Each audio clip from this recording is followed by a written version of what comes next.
This is Darius from therabbitpad.com, and in this video, I'm going to show you how you can get rid of table lines in Google Docs. Here I have a table with some information, and there is a border around all of the cells in the table. If you want to get rid of all of those table lines, what you do is you highlight the cells, and you can also do this for specific cells, or you can do it for the entire table.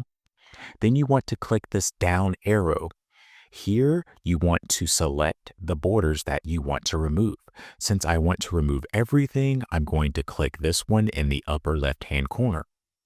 When you click that, notice that the formatting menu or the formatting bar changes.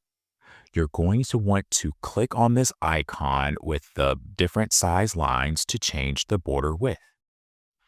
Then you select 0 points because that will remove the border.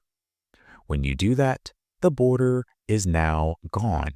So this is how you get rid of table lines in Google Docs. If you found this video helpful, please click that like button and subscribe to this channel to view more helpful videos in the future. Also, please be sure to visit my website at therabbitpad.com.